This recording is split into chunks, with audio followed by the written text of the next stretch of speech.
For over 3 decades, Supreme Master Ching Hai has illuminated our world with her divine teachings. A fully enlightened master, she imparts the Kuan Yin method of meditation to those desiring to immediately discover the God nature within and to achieve in one lifetime eternal liberation from the cycle of transmigration. The Kuan Yin method has been practiced by all enlightened masters, such as Buddha, Confucius, Guru Nanak, Jesus Christ, Lao Tzu, Lord Krishna, Lord Mahavira, Prophet Muhammad, peace be upon him, and many more. She emphasizes that if we always remember God, render selfless service to others, and follow the laws of the universe, we will reach our highest potential as humans and truly understand our purpose on earth. Supreme Master Ching Hai is an extraordinary living example of compassion, regularly sending material and financial assistance, as well as love, to refugees, the homeless, natural disaster victims, and others needing relief. Supreme Master Ching Hai is deeply grateful to the beloved God for all the financial help, comfort, and support to the afflicted and needy and/or any good cause over the years, as a humble vessel for his, neutral term for his or hers, compassion and love toward his precious children. Supreme Master Ching Hai respectfully thanks all special individuals, organizations, leaders, and governments for all your genuine, loving, ongoing support. May heaven bless you forevermore. We, the Supreme Master Ching Hai International Association members, are also sincerely grateful for your expressive kindness, wishing you the best. Supreme Master Ching Hai receives support and love from various organizations, media, governments, and individuals, as well as many awards from them, such as the 2006 Gusi Peace Prize, considered the Nobel Peace Prize of the East, the World Spiritual Leadership Award in 1994, the Mahavir Award in 2008, February 22nd and October 25th, both proclaimed as the Supreme Master Ching Hai Day, an honorary citizen of the United States, etc., and has been honored throughout the years with numerous other awards and accolades for her outstanding philanthropic and humanitarian deeds.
We apologize for not being able to show many other awards and honors for lack of space and time.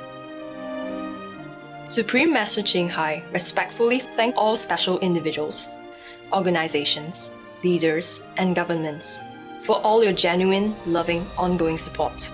May heaven bless you forevermore. We, the Supreme Master Ching Hai International Association members, are also sincerely grateful for your expressive kindness, wishing you the best. A true voice for our beautiful animal friends. Supreme Master Ching Hai promotes the peaceful and loving plant-based diet and envisions, with humanity's awakening to the sacredness of all life, a tranquil and glorious all-vegan world where animals and people live in blissful harmony. Her initiatives to spread the vegan trend are diverse and have included alternative living flyer distribution, the International Vegan Restaurants, Loving Hut, vegan food product companies, vegan fur products, Supreme Master Television, as well as regularly speaking to influential government and media leaders and participating in televised conferences on climate change, etc. Whether we're aware of it or not, her efforts have had an enormous influence on global awareness of the animal-friendly lifestyle and how this benevolent way can bring lasting peace among nations, while saving our planet from climate change and disasters. Over the years, Supreme Master Ching Hai has traveled worldwide, from the Americas to Africa, from Europe to Oceania, and held hundreds of discourses with the public and her disciples on a variety of spiritual topics. Today, we are blessed to present one of these insightful lectures entitled Buddhist Stories, the Nun Wonderful, Part 1 of 5, on Between Master and Disciples, given in English, on September 4th, 2015, France.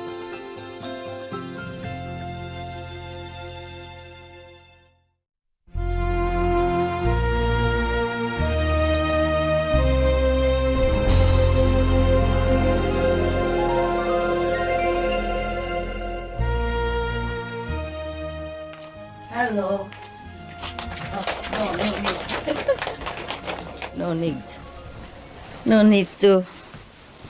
Oh my God.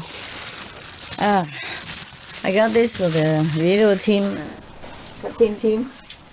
Yeah, later, okay? To share, huh? That's all I have. The fruit. Yeah.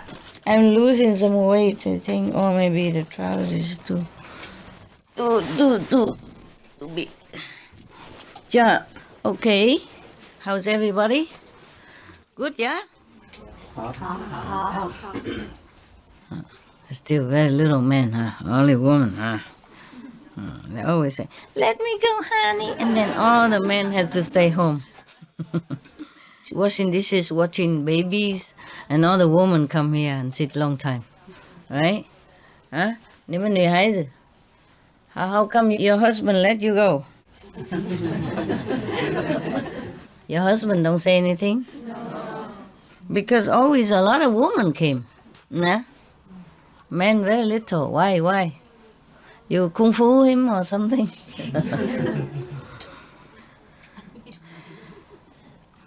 I don't have too many stories anymore from this book. We have some story about some nuns and a story about somebody who making a lot of offering and has good merit. Which one you like to hear? Story of the nun? Follow the Buddha? Or the story of another offering? Nun? Yes. Good. Let's do that. I don't have monk story for you guys today. Okay. Yeah. Very good. Well, you like to hear monk story? Do you men? Huh? You men would like to hear monk story? Don't have. Sorry.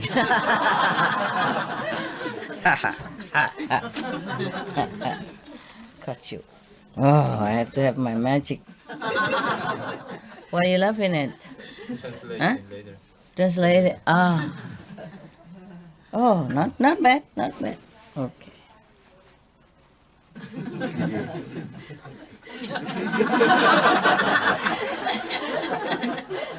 So I don't need to say anything. You just wait for translation and you laugh anyway.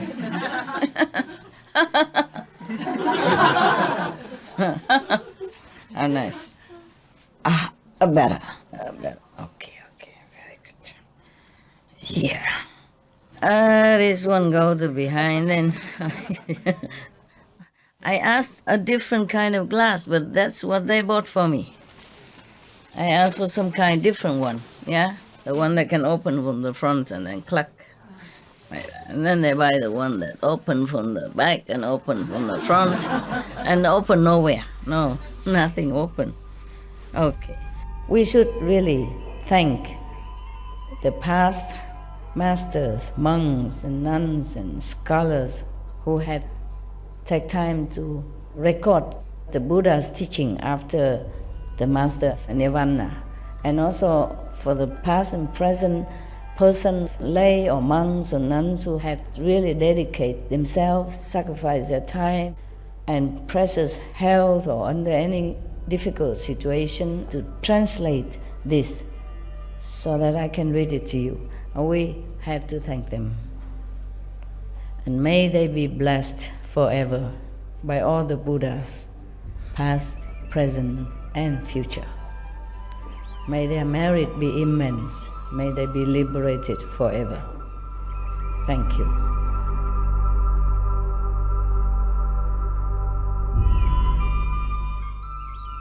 According to Buddhism and the believer and the tradition, when you read sutra and all that, you have to put on incense, flower, and bow to the sutra first and thank all the Buddhas and Bodhisattvas in 10 directions, all respectfully, before you read it, okay? And then you cover the sutra also with silk or, beautiful cloth, and I just make it more popular. Yeah, more easy, simple. And I apologize to all the Buddha. I say if I done something wrong, according to the tradition, my heart is full of respect. It's just that I cannot always do that. So please, all the sin, whatever I've done wrong, is all on me. At least other people, they hear the names of the Buddha, according to the sutta, they will get benefit. Yes. Now, this is a story about a nun named Viyu. Viyu means very wonderful. Wonderful Bhikshuni means Nun Wonderful. Wonderful nun is her name. Her name I translate as wonderful. Okay. Yeah. This is from Anand again. Yeah.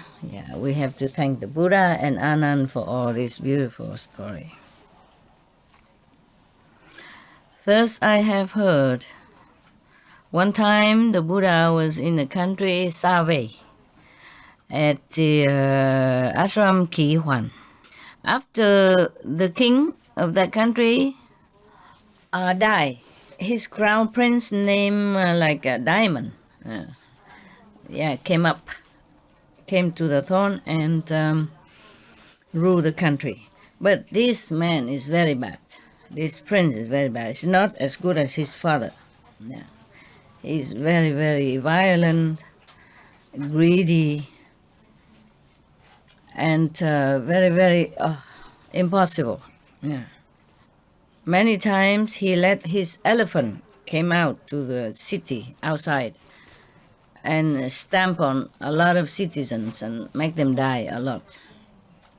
At this time, many of the nobles and rich families' daughters, they feel very, very, very fed up and tired of this kind of treatment by the king. So many of them came to the Buddha and became nuns together. Yeah. A lot of them. The citizen at that time saw that many of these girls whose family are noble and rich and has good position and comfortable house, they all went to become nuns. Yeah, either some of them they like, or some of them they respect because of such a good family's daughters. Yeah, and they forsake everything just to become a renunciate. So many citizens, they came and make offering a lot, yeah, to them. One time, they talked to each other like this. Although we have become nuns, and even though we have the title of Bhikkhuni, meaning reverend nuns, high level, high priestess, yes. But concerning the Buddha's teaching, we didn't really understand a lot, yeah. So we has not been able to drink the Buddha's ambrosia, the nectar, meaning the teaching, the highest teaching, the one that you can feel it, you can have experience with, like initiation. Perhaps they have not been initiated. So therefore, many of our karma has not been destroyed. Only initiation can destroy past karma. Only the Buddha initiate them, then they can destroy many aeons of karma. Often like that. In many stories before, they always say that whenever they got in front of the Buddha after he preaching, and then it's special, and then many aeons of karma has been annihilated, yes, nullified. Now they were thinking that their sensual desire and anger and arrogance from time immemorial has not been completely annihilated, nullified. So they think, yeah, they talk to each other. They say, okay, now I think we have to go to the Taulananda, great superior mother, yeah, nun, just like mother superior in Catholic, okay? Yeah. So that we can study with her. And then she will give us some of the better teaching. Yeah. For example, like the 8 kind of respect. That is the Buddha when he first accept his mother as a nun. No, not mother, but like a stepmother. Yeah, his mother died at birth. Yeah, you remember? I told you. And then the sister of his mother took care of him because he was just a born baby. Therefore, he is also his mother. Yeah. And then after the Buddha became Buddha and have many monks follow him already and lay people follow him already, Rahula also became a monk. Rahula is his son, his only son, also became a monk. So she also came to ask the Buddha to become a nun. Yeah, but at that time there was no nun anywhere. And then the Buddha said, cannot. Mostly the renunciate order is only for monks. It's not convenient for women to become monks with them. There was no such thing before. Yeah? Okay. And then so after she insists, and then Anand was talking, interfere on her behalf, begging the Buddha, saying that she has taken care of you since you were a baby. Without her, you probably would not be able to survive or live as well. Yeah? So she is your mother, and you cannot deny her request, something like that, because this is not like a worldly request, but it's a noble intention. So you must accept her. Then the Buddha relented and accepted her as a nun. But before that, he made 8 rules for her to follow. If she can follow and accept them, then she can become a nun. I have to confess, I don't remember all of the 8. But it's almost like you have to bow, have to prostrate to the monks. No matter how young that monk is, always. One of them is like that, If she can accept it, then she can become a nun, yeah. and many others probably, but the nuns have also about 200 something other precepts, almost like the monks. It just modified a little bit for nuns, yeah? Yes. The Buddha thinks, not because he didn't want, but he was worried, number one, she is from royal household, see, royal blood. And she has been used to it, luxurious life, and have servants, always at her beck and call. And then she's always ordering, she's used to it, this kind of matriarch-like life, yeah. He worries she cannot humble herself to live as a monk. A monk's life, only one meal a day at that time, except when you're sick or something special, or when you go on different journey, then maybe you don't have food for a long time, so you can eat any other time. Otherwise, you have to eat only at noon, yeah. And then have to live ascetic life, cannot have a high bed and a lot of beautiful clothes, anything like that. Probably one of the rules are like that, okay? Can she accept this kind of ascetic life, you see? Like living anywhere, sleeping under the tree or on the grass, on dry grass, or in the cave, with grass cover, thing like that. Above all, have to respect all the monks, regardless of age. For example, yeah, like that. If she can accept all this, then she can be nun. She accepted everything. Obedience to monks as well, because the Buddha worry also, she come here and, I'm the mother of the Buddha and I'm the queen, you know what I mean? Then all the monks has to respect her and all that stuff, yeah? And she might order the monks to do things for her just like in the palace. And then what to do, you see? So the Buddha has to make the rules like that. She accepted everything. And she lived also an ascetic life like everyone else. Then it was okay. After that, she became a nun, and she's the first one in his order.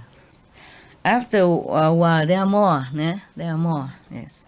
Now we come back to these nobles' families' daughters. There were about 500 people, 500 daughters of good families have become renunciate.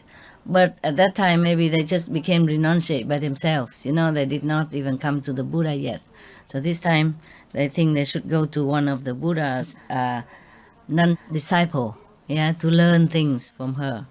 Because when any nuns came in, the Buddha will refer them to the nuns to teach them. The Buddha will not teach them directly himself.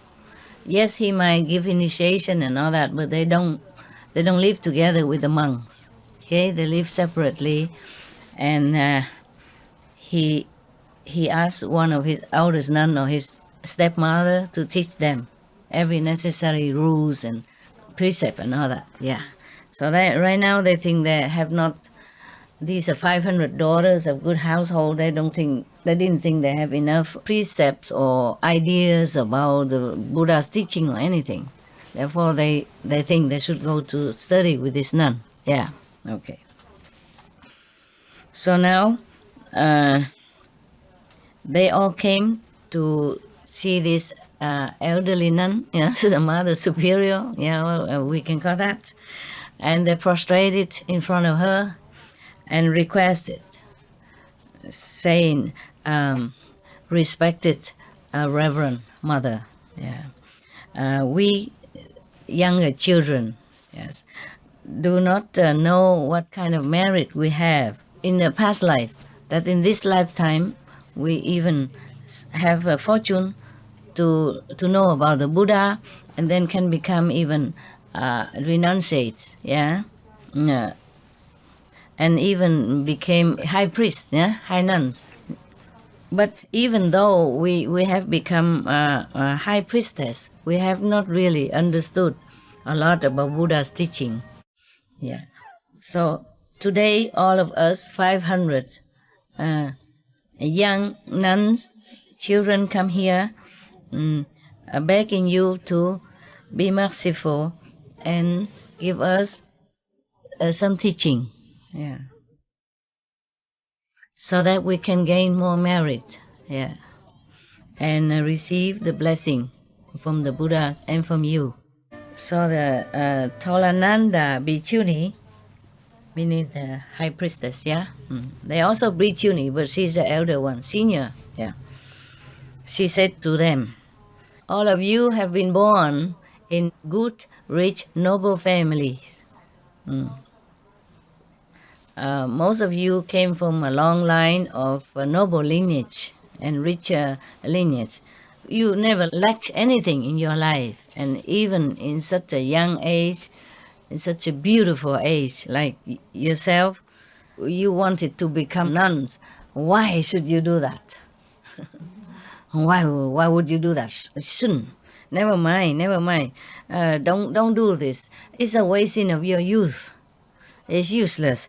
Just give me all this nun's robe and nun's bowls, baking bowl, give it to me and go home. Yeah. Marry, enjoy the life of comfort and luxury.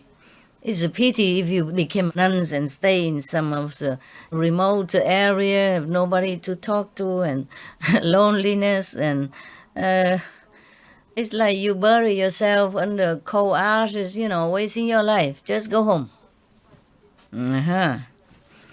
After all of them heard this high bhikkshuni told them like that, they feel very confused and desolated. And they were crying. And they prostrate to her and then left.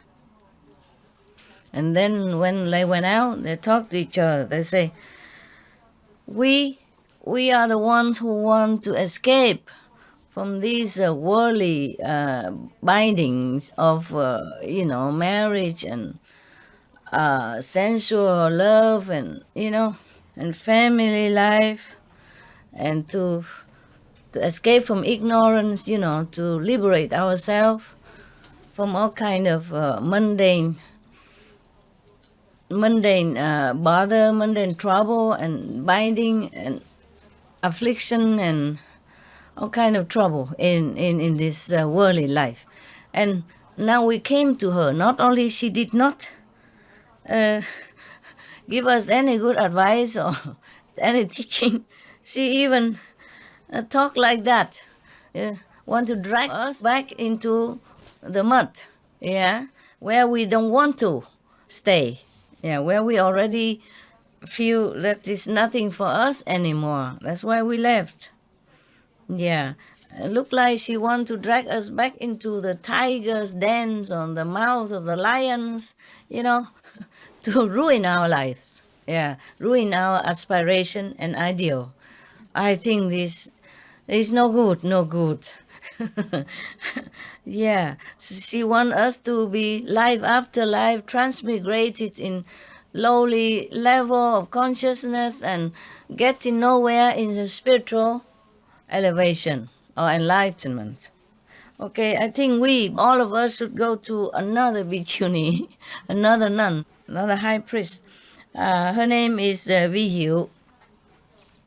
I told her, wonderful nun. This is another one. And then we will make her to help us, to save us. Okay. Talked and done. They went there.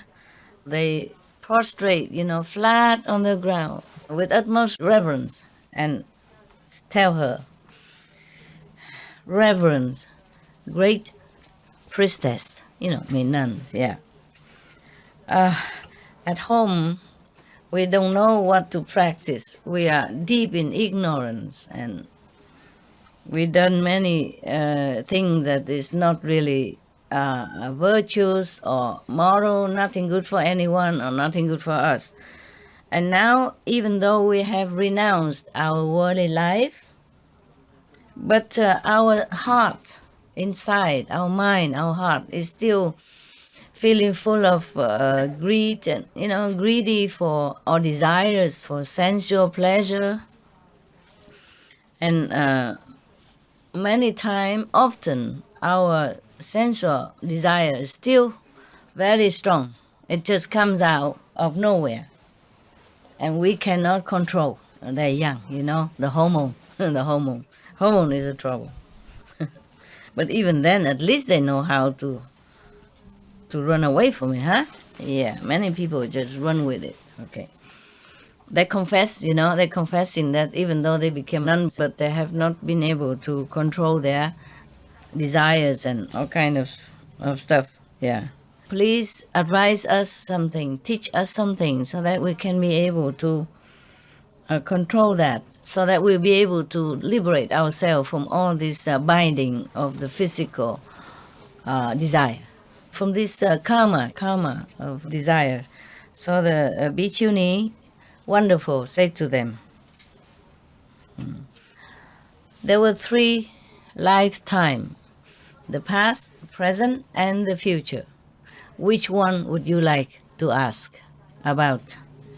So they say, Reverend Bhikkhuni, the past and the future is far away. Yes, we don't dare to ask. We only want to ask about this present life. Like the karma that binding us in this kind of sexual desire, from the bodily longing for sensual pleasure, that is torturing us in this lifetime, that we could not control, that we don't even know where it comes from, and it's just kind of pressuring on us, oppressing us. Please tell us, is it bad or is it good? Is it beneficial or is it harmful to us? What kind of consequence it will bring us? Yeah, if we follow this kind of path of sensual desire. Yeah, and whether it will bring us any good benefit in the future or not. Please explain all this to us. Yeah. So the Bhikkhuni Wonderful said to them, if you all want to know, please listen carefully. Yeah. And they say, yes, Reverend Bhikkhuni, we will pay all attention to your advice.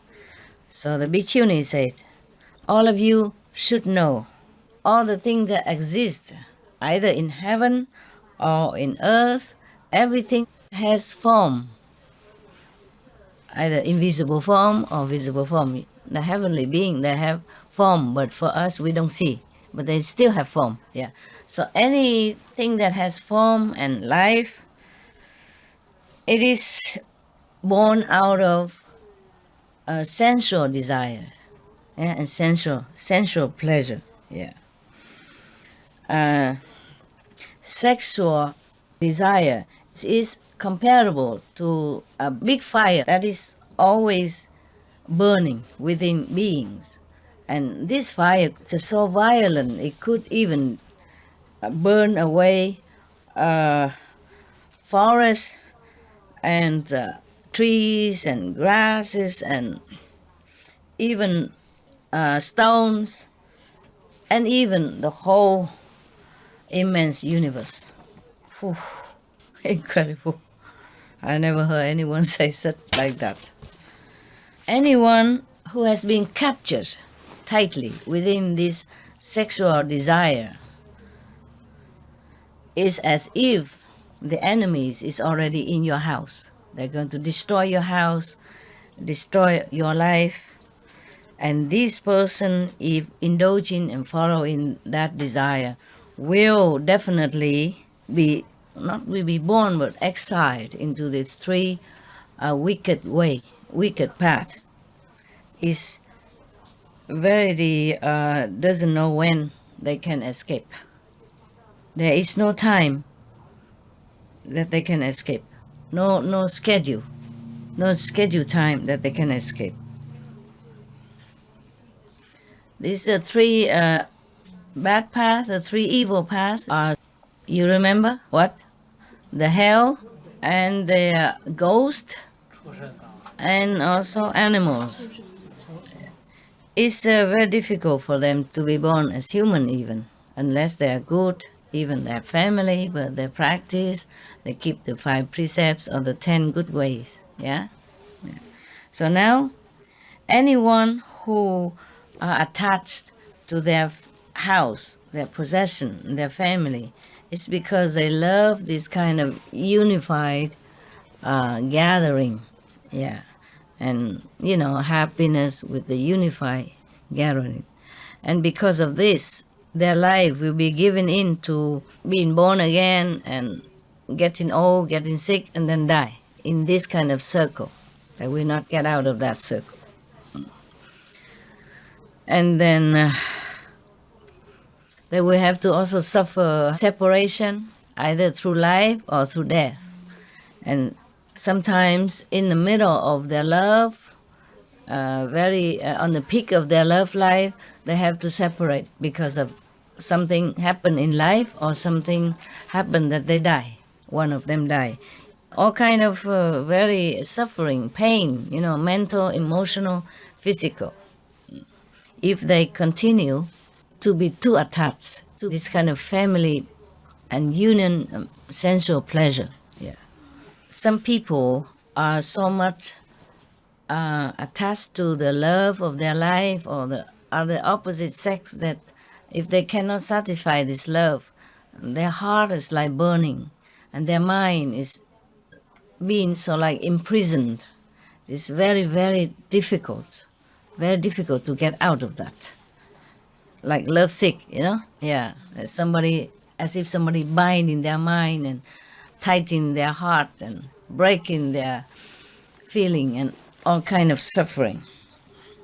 I myself, the nun, wonderful, she's talking about her life now. Yeah. I myself was born in a Brahman family. Brahman is a top caste in India for caste system. Yeah. My father was the most revered, respected in the whole country. Yeah. At that time, when she was younger, there was a noble and rich family also in the Brahman caste. Has a very good-looking boy and also very intelligent. Because they know that I am also beautiful. She was saying like that. Yeah, I was also beautiful, and they saw me beautiful, and also from the good family, noble family, and same caste.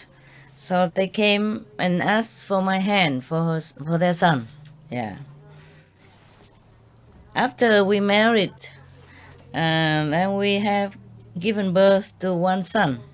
Because long time I haven't seen my parents, so I miss them very much. So I asked, she want to go home to see her parents because she missed her parents so much.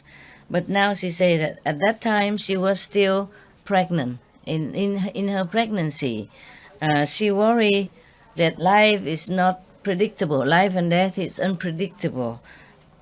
Therefore, she asked her husband to let her go home. Yeah, to see the parents. She worried that maybe when she have birth and she might die or something, yeah, she would like to see the parents in case, yeah, like that. Okay, my husband allowed me to go home. He also came with her, according to this, yeah. And both of them take their luggage and bring their son.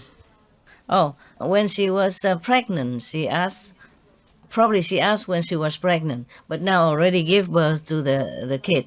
Yeah. And then they took their son together, go back to see the wife family. Yeah. They are walking only halfway and then it became dark. They went out in the morning and went into the dark. It's about halfway. And then both of them, husband and wife, were resting under a tree, to sleep at night.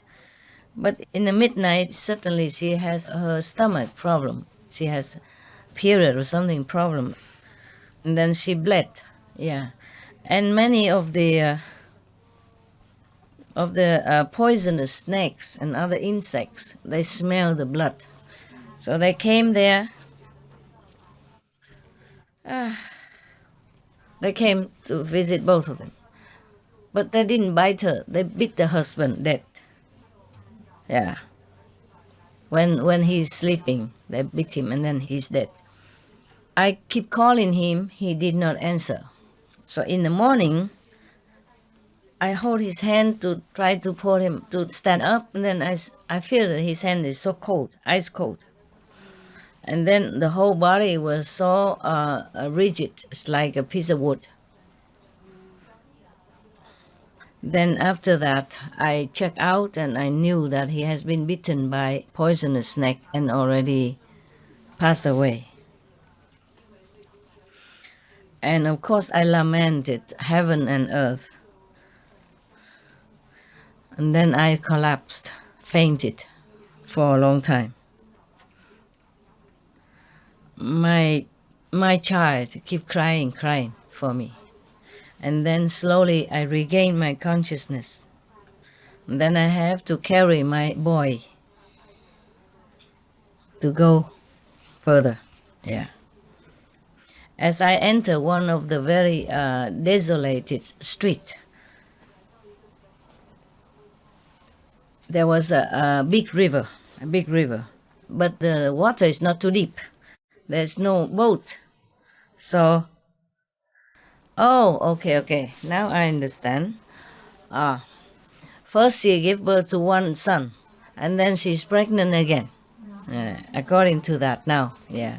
So she has two children, yeah. So okay, so because there is no boat, so she carried one child first to the other side, so that she will come back later to get the other one. But unfortunately, this little boy fell down in the river and drowned. And then I could not find my child, yeah. And when I returned to the other child, unfortunately the tiger already took him. What terrible misfortune, huh? Husband died, and then one child died, and then another child drowned. This is a terrible life. But it could happen. It could happen to anybody. Today I watched the terrible news about refugees, particularly from Syria. There's one family, the husband went out to another country to become refugee, wanting to make a better life for his family at home. But then, I don't know, his family somehow died at sea. Their body are washed to the shore. One baby, one little boy, 3 years old, his brother and the mother. And the husband has to go back to the city where they wanted to flee in order to bury 3 of them. And many refugees are, streaming into Europe right now. Many European countries are trying to cope with it. And they even walk. The police tried to stop them and put them in I don't know why they stopped them. They were staying together in the train station. No food, no water, nothing. Just rely on some people, private, come and give them something. Then the police don't let them board the train to go to Austria or Germany. They want to go to Germany. They think German people will welcome them better. But the train will stop going. They don't let the train go. I don't know, for some reason.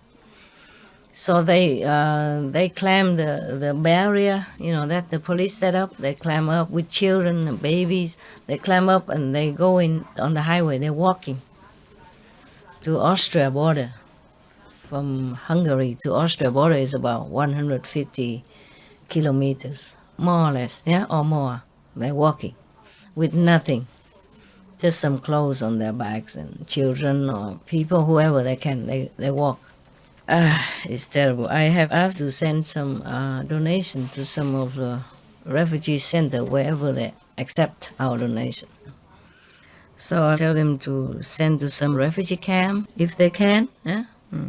Because we cannot always go into the camp ourselves, but we can send through other organization who's already there, Sometimes some government don't allow everybody to come in the camp, just some already stay there, and we go through them. So now, when I went to the other side, the tigers already took my other son away. I only saw some drop of blood on the ground. I was beyond suffering, beyond pain, beyond sorrow. So I fainted for a long time. collapsed on the ground. Long time, and then I woke up. I became absolutely alone, lonely and confused, and lost all kind of orientation and thinking. I'm just walking, like a body without soul. Walking. I didn't even know where I was walking, where I was going. And then, after a few miles, I met one of my father's friends. Yeah, very good friend of my father. And he asked me, "Where have you been? How come you look so tattered and dirty and, unkempt like this?" So I told him everything, the story of my misfortune. I said that yesterday I and my husband want to visit my parents. And then my husband was bitten dead by the snakes. And then this morning I lost both of the children. One is drowned in the river. The other one is been eaten by tiger. I have no way to tell you my pain. "Oh, really, my God," he said. The best friend of my father's. "Oh, really?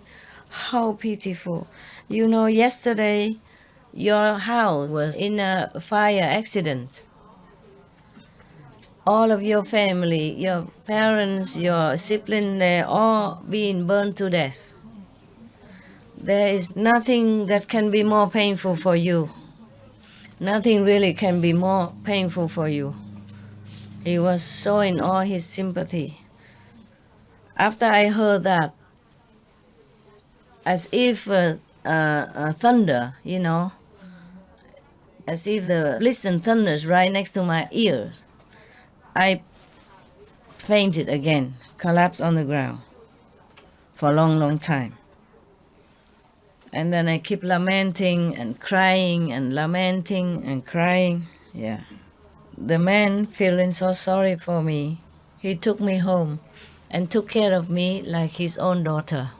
After a while, my suffering pain gradually decreased. In that vicinity, there was a man, also from Brahman family. He saw I'm beautiful and asked somebody come to ask for my hand for him. Người mối mai là gì đó? Tiếng Anh nói gì? Hả? The matchmaker. Yeah, he asked the matchmaker, thank you, to come and ask for my hand.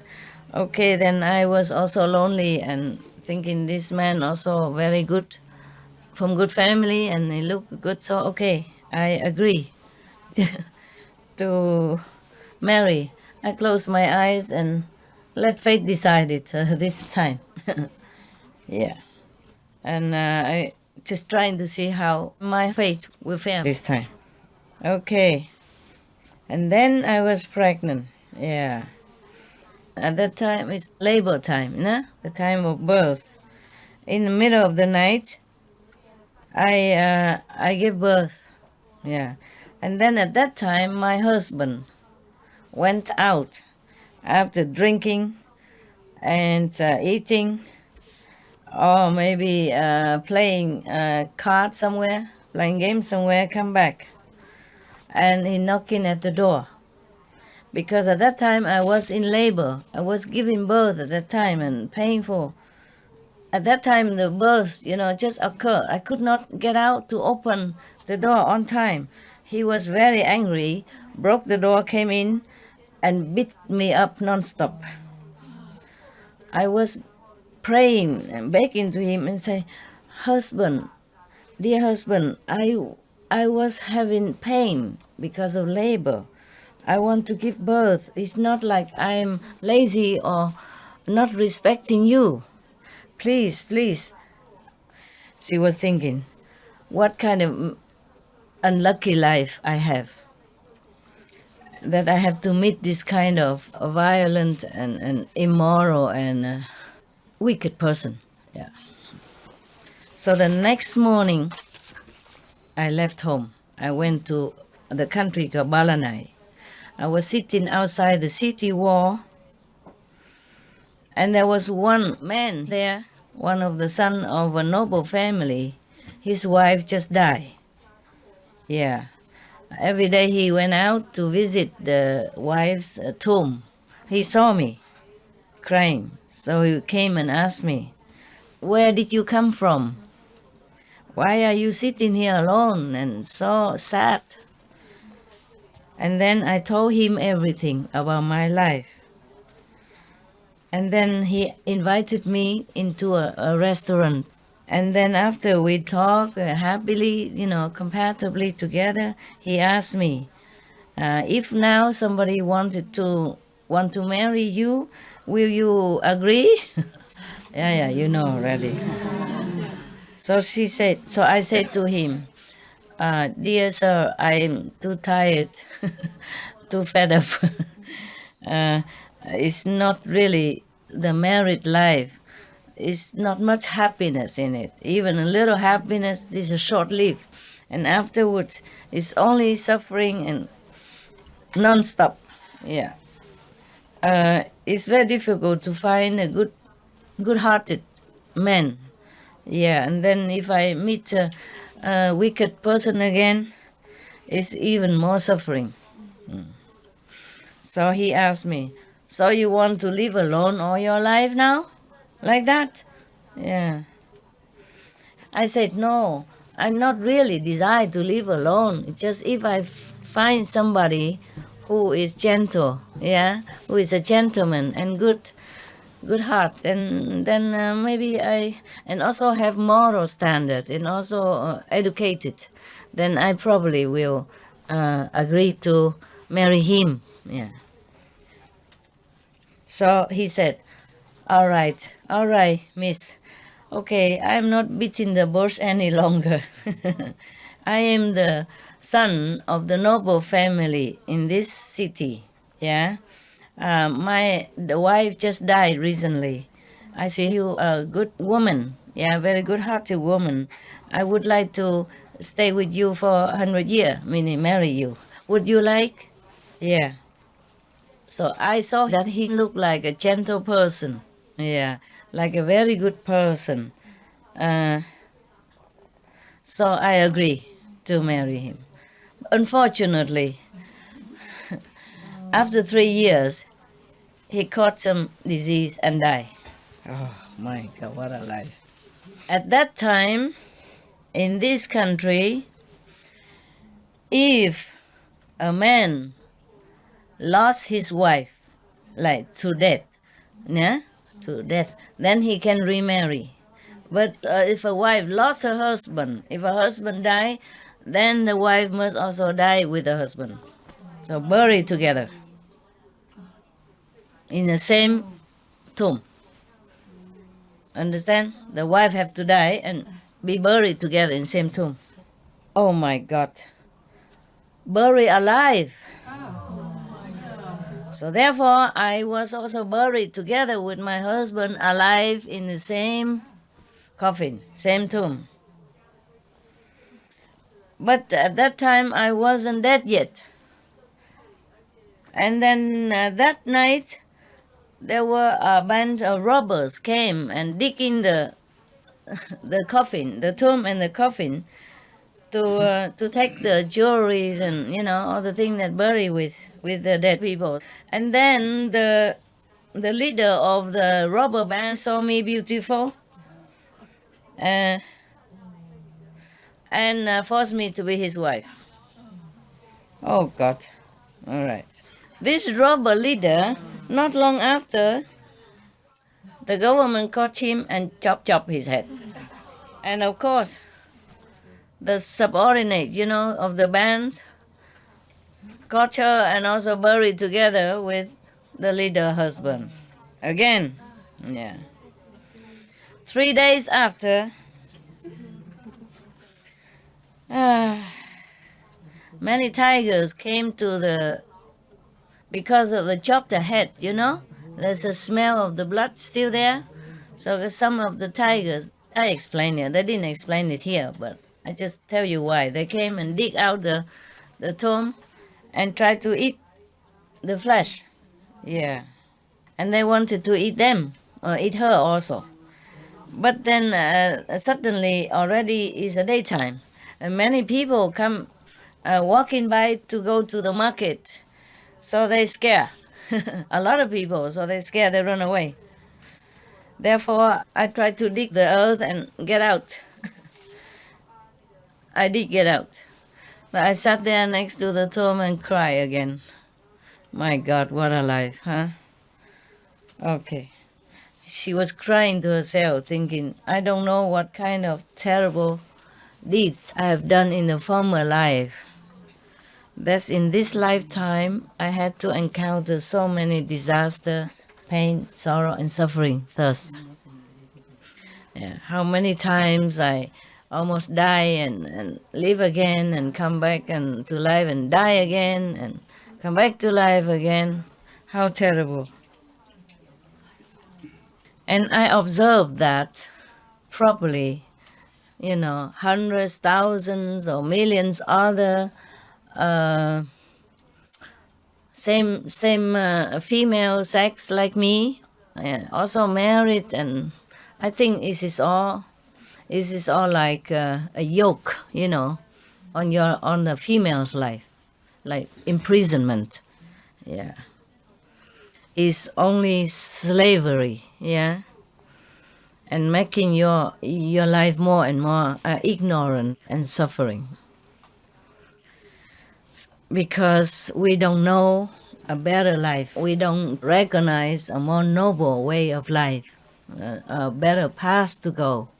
We do not know how to step up onto the true path to liberation and the true path to know the reality, the another higher than this physical life, so that we will not be able to be free from this mundane prison.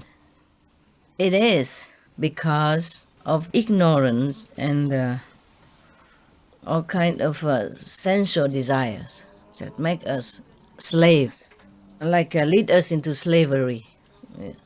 And when you already realize that this terrible truth of human life, of being a housewife life, then it's too late. As if we are always being dragged again and again into this kind of traps of sensual pleasure and greed and lust for fame, and fortune and happiness, which is delusive and elusive happiness. Therefore, we have been and will be always transmigrating into this circle of life and death and suffering forever. Yeah. Now I just suddenly remember when she was crying like that. Then she suddenly remembered that one time there was a person from the family of Shaka, the Buddha. Yeah. He has become a monk, renounced the world to practice the truth, and now he has already attained Buddhahood. Okay, I think now I should go to him to take refuge in him so that I can escape suffering. So I got up, keep walking, but my body is full of pain, and my stomach is also very, very hungry and thirsty. And it's a long, long way to where the Buddha is, and it was a very dangerous way, dangerous journey for a woman alone, hungry, thirsty. But I did not mind. I was determined to go to find the Buddha, to liberate me, to help me. I keep walking and asking the way until I found myself in the forest Kihuan. Yeah. At that time, it's already dark. The night fell. But from long way, I have seen the Buddha already. I have seen him bright as a mountain of gold. Yeah. A very dignified, very majestic, but full of compassion and mercy. He is truly an extraordinary being. He's not from this world. Yes. He's definitely able to liberate heaven beings as well as human beings. So at that time, I was beyond joy. And I knelt down on the road and looking toward his direction and prayed to be liberated.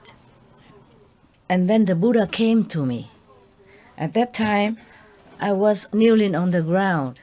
My body has nothing to cover. I feel so ashamed. I have to try to cover myself with my hands. Yeah. The Buddha asked Anand, a reverend, to bring me a clothes to wear, a piece of cloth. And then I went to the Buddha and prostrate at his feet, and then tell him everything about my life up to now, and beg him to let me become his nun disciple. Yeah. And then the Buddha asked Anand to bring me to the nun, Great Compassionate Way, that's her name. I translate it like that, to teach me. Yeah. And then she give me the bhikkhuni, the nuns' precepts, yeah, and make me become a priestess. And then she teach me the Four Noble Truths, yeah, how to escape suffering and birth and death, transmigration and all that. Yes. I was very diligent in my practice and keeping my precepts as a nun. Not very long, I truly understood, truly realized that the life is truly a suffering, and the Buddha's teaching and the enlightened saint's teaching is truly a path to liberation. And then I could even understand my past lives, and I can see my future lives. And I can see what kind of bad deeds, what kind of wicked deeds I have done in the past lives, so that in this lifetime I have to bear the consequences. So some of the new nuns asked the Bhikkhuni Wonderful, Reverend Mother, in the past life, what kind of sin did you commit so that in this lifetime you suffer so much? Please, can you tell us so that we can learn something? They say, yes, I will tell you. Pay attention. And they say, yes, we will. Long life ago, long time ago. At that time, many lifetime ago, long time ago in the past. At that time, there was a noble, rich family, has no children with the first wife. So he married a concubine, the second wife. Yeah.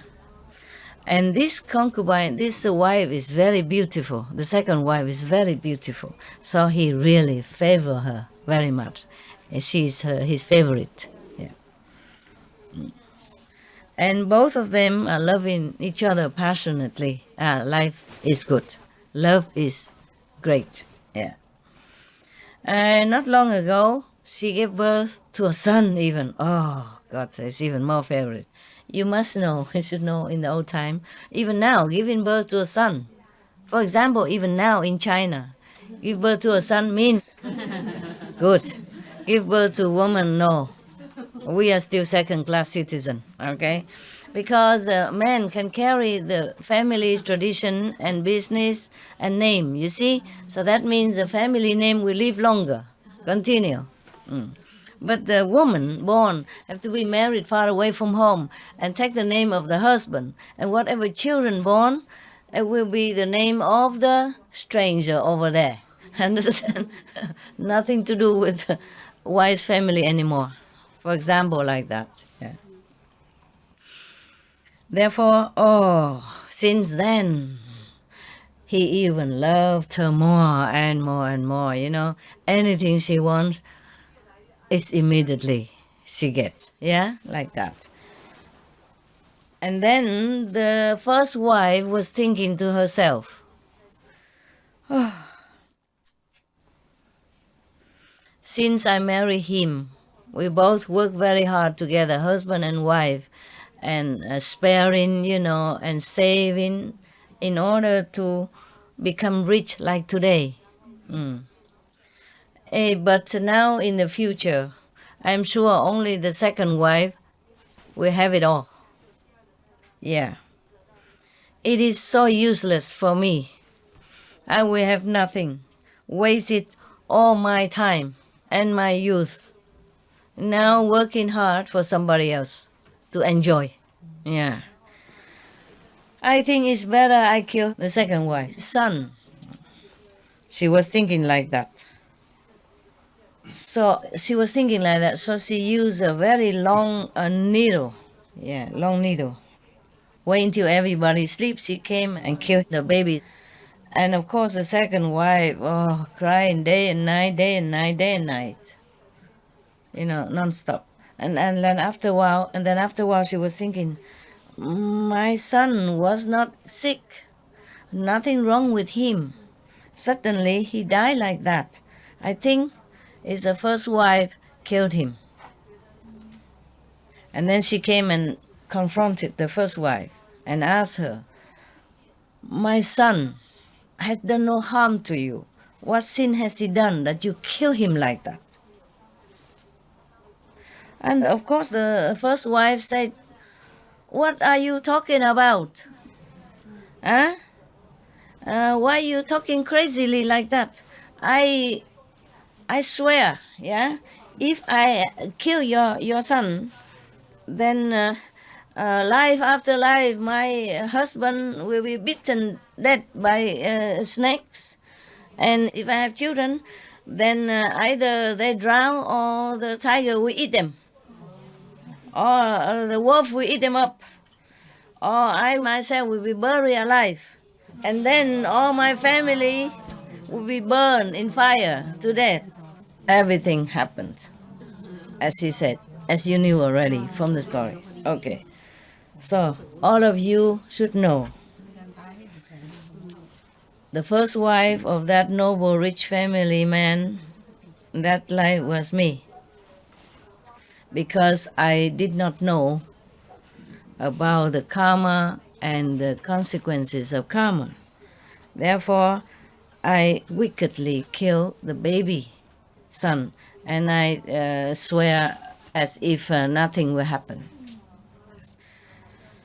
Therefore, in this lifetime, I had to suffer that much, as exactly as what I have wished in my terrible oath, because I didn't believe that anything could happen.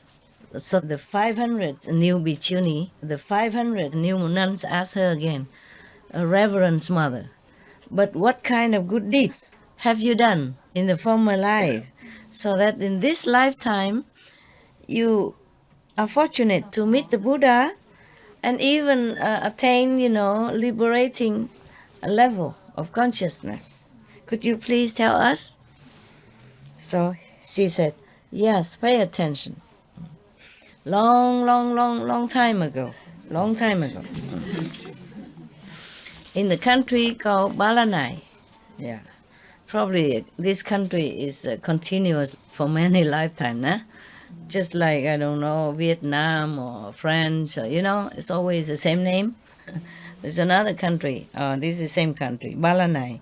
Always this country pop up in many stories, yeah, because this story probably happened in India, a lot of story happen in India, and the same earth. So that means our earth exists long time ago, and humans has exist long time, aeons ago before us, and maybe the planet was destroyed, uninhabitable, like the Mars right now, for example, like that, yeah, and then we revive again. Some humans survive somewhere and then regroup and rebirth. resourceful again. Yeah, make country again, make human again, make babies again, and life bloom again. Yeah. In that country, Balanai, there was a mountain. Yeah. Named Fairy Mountain. Yeah. Or Heaven Mountain. Yes. In that mountain and forest, there are many of Patakya Buddhas and many lesser saints and many other saintly beings, yeah, even though not Buddha, but also practice there, and saintly people, yes. At that time, there was a Pratyeka Buddha who went to the city for alms, begging for food, yes. And there was a lady from a noble family, yes, very happily making offering to this Pratyeka Buddha, yes. Because of her sincerity and happiness, truly sincere to make offer to him, he saw his real status. So he fly in the sky and demonstrate 18 of his magical power for her to see. Yeah. Because of that, she was so awed, and then she knelt down on the ground and looking up to him, prayed thus: I prostrate in front of the great reverence saint. Please, in the future, help me to be able to attain such a spiritual level as yours right now. Yes. You all should know that noble family lady, noble and rich, family lady at that time, it was one of my incarnation. Yeah, because I was so sincere and respectfully make offering to this saintly being, and then I vow, I pray to attain a high spiritual level like he did. Therefore today I have this opportunity to meet the Buddha and attain Arhat. Even though now I already attained sainthood, but my body is still having pain and aches very, very frequently from my head into my toes, as if a needle has been thrust into my head from my head to my foot. It's painful, as if that needle even went through my bones. You see that? She's saying to them, you see that? The sin, no matter how long, how immeasurable time passed, you still had to bear it. Even then, I'm already an Arhat. There are two different things. Merit, you can enjoy. But sin, you must still pay, endure. Yes, that's what it is. Because nothing has been done will be erased or deleted. Never. 500 young bhikkhuni, young nuns, hearing thus, everybody was shaken with fear, tremble. And then they observe within themselves about the root of sexual desire and sensual pleasure and worldly greed and longing for worldly satisfaction, as if it's a big bonfire. And then suddenly all their desire for sensual pleasure and worldly attainment finished. Cut off. Yeah. And then they observe all mundane pleasure and suffering as if it's a prison. Therefore, their karma also cut off. And then in their heart, in their mind, everything is clear. And then they understood the truth, the true insight. Maybe she initiated them, and they saw the light. And then they became Arhat immediately over there. Because there's such a shaken fear within them. Therefore, they concentrated the mind cannot disturb them anymore. So fearful of all these consequences from bad karma that their mind became still, so they can focus, on the initiation time. Maybe that's why they became arhat. Destroy all many lifetime, many aeons of karmic hindrance and retributions.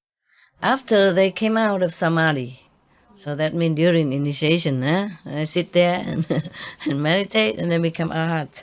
After they came out of samadhi, they told the wonderful priestess like this, Reverend Mother,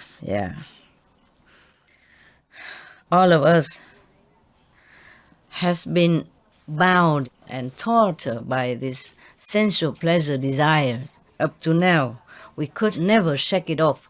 We could not escape from it until now. Today, relying on your blessing and grace, we have been liberated from them. We have no way to thank you. We are so grateful, so grateful. After the Buddha knew that, the Buddha was very happy. The Buddha right now, of course he knew anyway, so he praised the wonderful nun like this. Excellent, precious.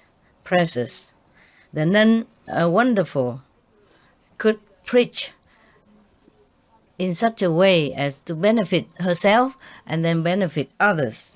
You are truly the disciples of the 3 times Buddha, meaning the past Buddhas, the present Buddha, and the future Buddha. That's a high praise, very high praise,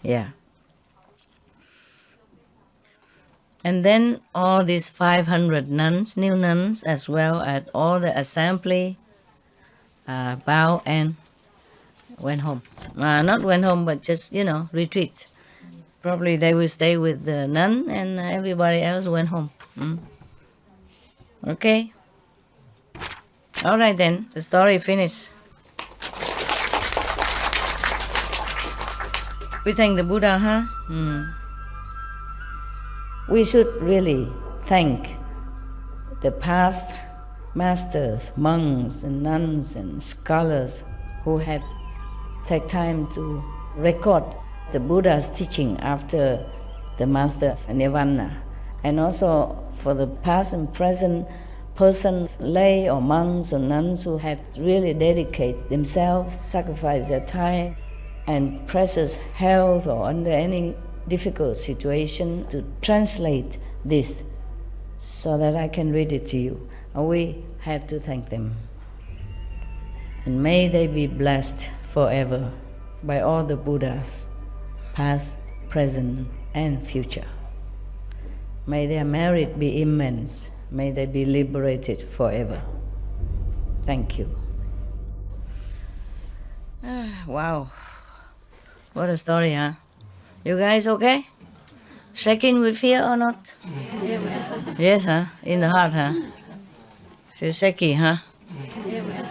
Yeah. Who wouldn't, huh? Yeah. Even many eons passed, many lifetime passed already. Just one time, kill one baby. Became a heart already. All repentant, remorse. Suffer so much already. Still had to bear that consequence. Nothing we can escape free.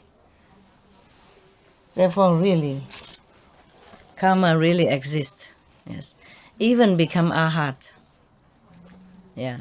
Some karma will be destroyed, but some will remain, so that you can continue to live on. For example, we make many bad things. We did many sins in many uncountable lifetimes. In this lifetime, come back, be reborn as human. Suffer some, but some are still in store waiting. Okay? Because in one lifetime, you cannot suffer much more than like the nun had done. You see, there's a time span for everything. So in one lifetime is short. So you will be allotted how much karma for one lifetime. Then suppose you come back again, then there is a next stored karma will come for you. Without karma, you cannot exist here. you're probably in heaven, okay? Or in hell, somewhere else. A different karma then. Huh? Therefore, the nun, luckily she came and took refuge in the Buddha and she became Arhat. And at the time that the Buddha accepted her and initiated her, he will destroy all the stored karma. Understand? So that she will not be born again to suffer any. Yeah. But even then, the fixed karma for this lifetime, she has to bear, even after become Arhat already, because that's her fixed karma. Without this karma, she cannot live here. All of us, same, okay? Yeah. Except the master, who has to borrow karma from everybody. Not borrow, but have to bear everybody else's bad karma. Therefore, the master will not suffer any karma, because all done, you know?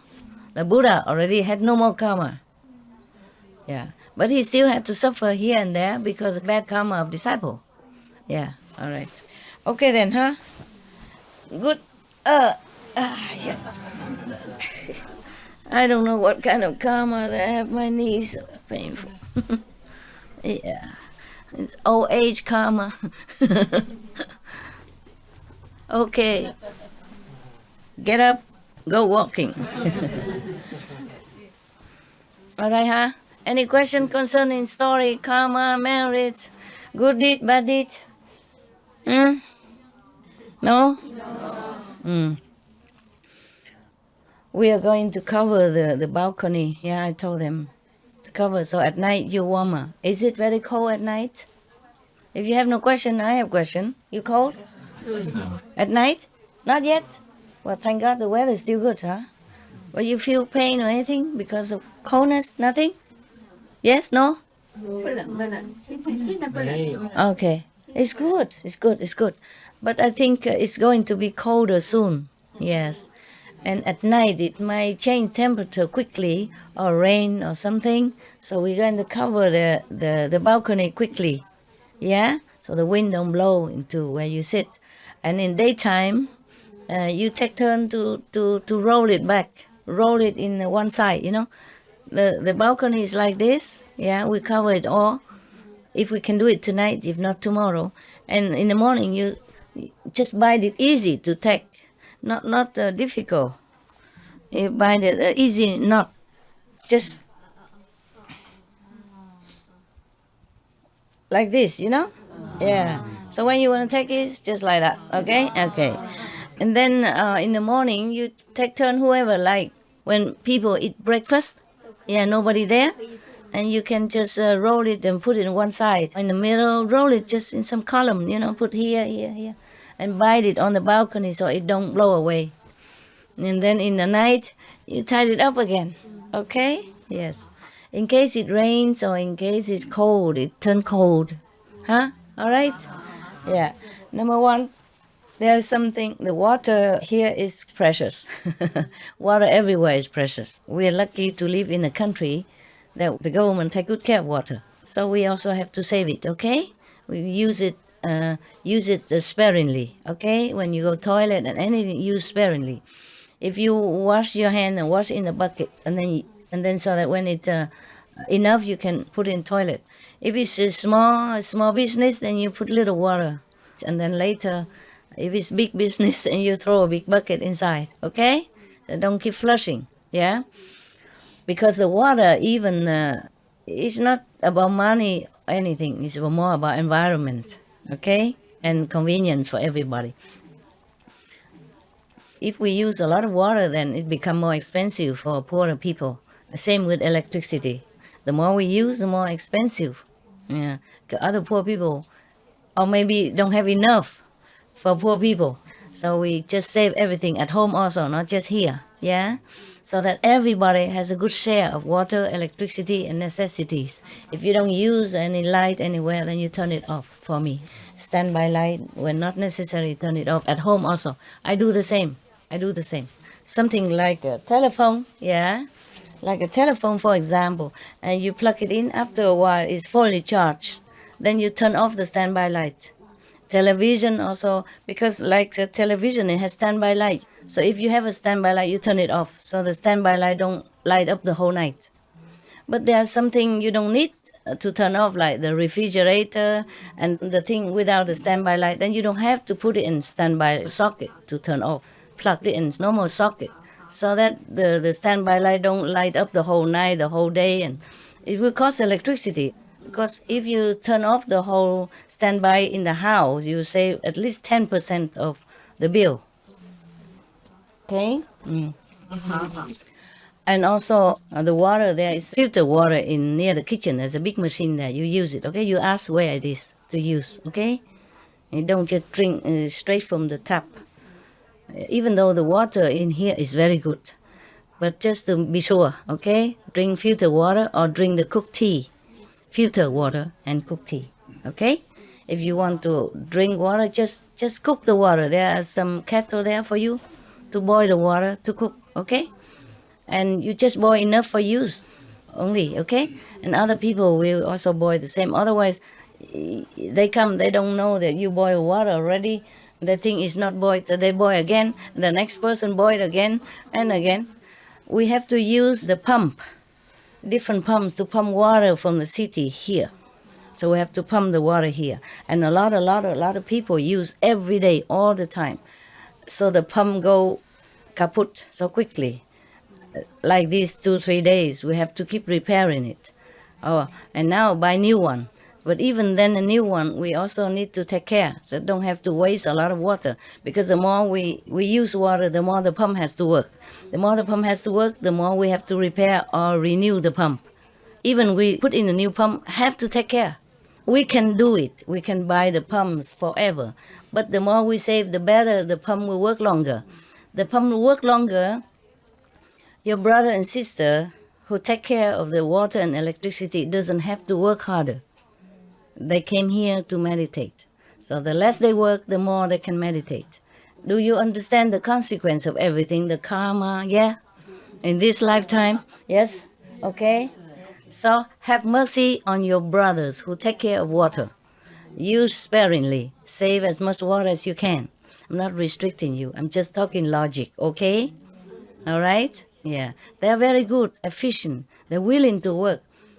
But we must save it so they don't have to work too hard. So they have more time to meditate and enjoy their retreat like everybody else. Do you understand now?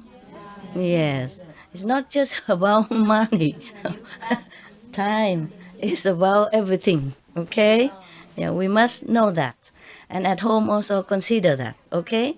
Because also the more we use water, the more the government has to work on water. Because the water don't come straight to us from the river or lake. They have to treat the water with some chemical, okay? Have to have people to take care of water, protect the water, test the water every day for us, and use machine and all that to pump water in all directions. So if we use less, then they have to take care less, and they use less chemical, less treatment. So everything connected with each other. Even if we can afford it. I can afford it. It's just we must be careful about how we use everything on this planet. Yeah?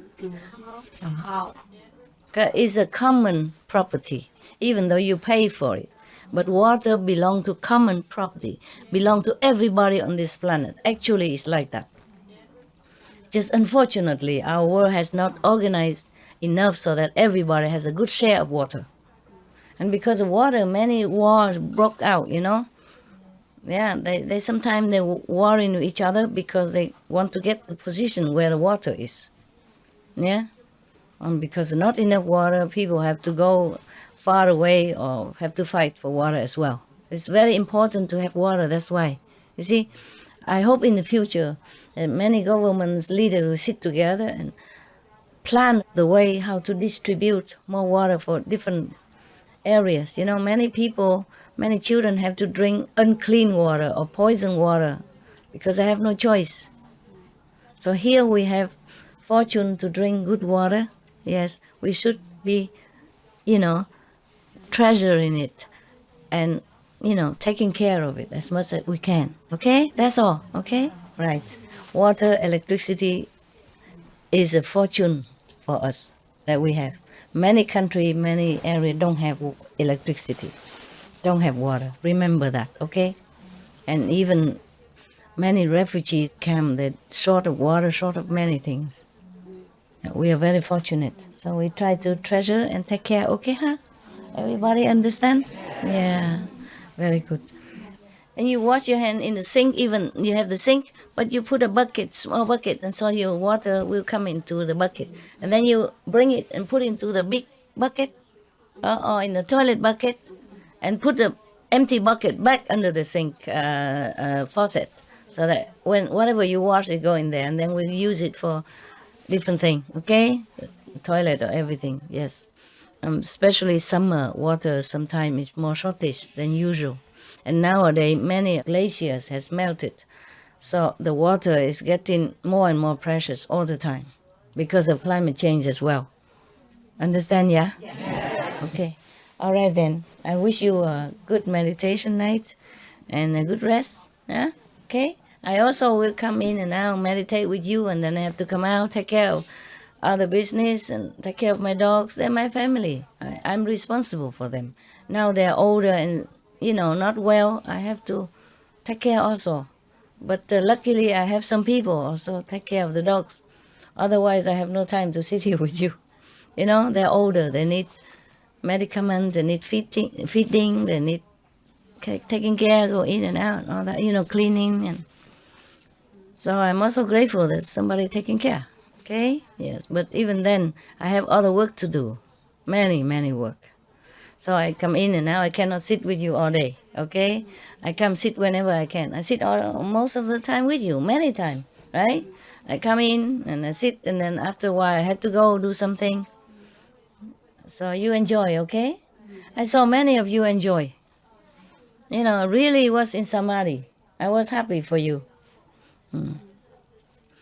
And if somebody come around and touch your head, it could be me only. Nobody else dare do it. So don't try to beat me or or hit me or kick me, okay? I'm fragile, all right?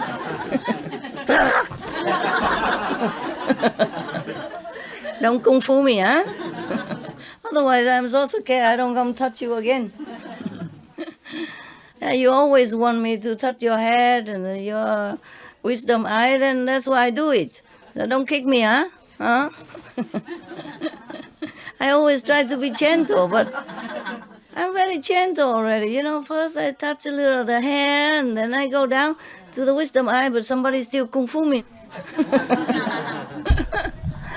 Okay, it's okay. Huh? You're welcome. Okay, take care of each other, huh? The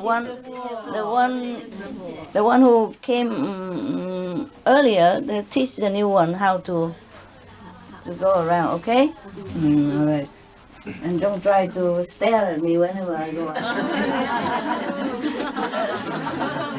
Be natural, okay? I know you like to see me, but I'm very uncomfortable. I will try to talk to somebody, and then somebody else want to jump in because I'm talking to that guy, so she also want to talk. I'm talking about work. Yeah, and if you interrupt, I might forget what I was saying. Okay? Or the person might not understand what I was saying, and then you'll be in trouble. Understand? Whatever I do here, I talk here, it's just for everybody, okay? Don't think I have any private conversation, nothing. Don't try to come in and have a look or stare at me. Very uncomfortable. Understand? Yeah. If I'm talking to somebody, don't try to jump in so he can talk to master. I also can. I want to talk to master now. Don't be like that, okay? You all very big already. Big, older. Some older than me, some less older. You're not children anymore. Don't always ask for stuff. Give me. Give me blessed food. Give me this, give me that. I already blessed the cake. And still want me to give one by one. My God, imagine. Do I have time? I have to also take care of many things. Understand? For you here, I have to take care of more things. For you to sit here, understand? To sit here, meditate well, I have to run around doing background job. Yeah? So don't keep asking for more. Whatever I can do, I do already. Don't think I don't know what you want. I know. But many of you are so childish. You want an extra, give it by the hand. Why? Huh? You don't have hands? Huh? You go take it yourself, okay? This is for the people who goes home, everybody take one only, yeah? We don't have enough people to keep buying the whole supermarket, okay? Yeah, because people will keep coming, and we always have to do shopping. We don't have enough time and manpower, understand this? We have people to buy, but they also have the limited time. And their physical body also need rest. They work all day already, everybody, understand? The workers. The shopper, they have to go out every day in the traffic to buy things for you. So whatever we have, be happy with it, okay? Don't ask for more, okay? They work very hard. Every day have to go out, do shopping for you, for us. You have to be thankful for whatever we have, okay? Huh? Just remind you to be good, that's all, okay? See you soon. You meditate and I come in and I'll meditate with you also sometime during the night. But of course you don't know it, you're too busy.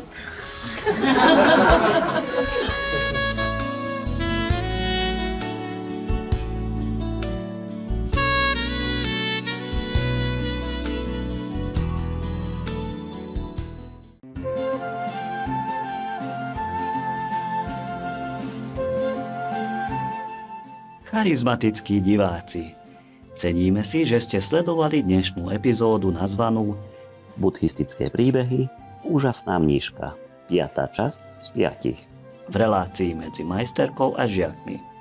Prosím, zostaňte naladení na Supreme Master Television pre viac pozitívneho vysielania. Nech sa naplnia všetky vaše skvelé vízie a sny.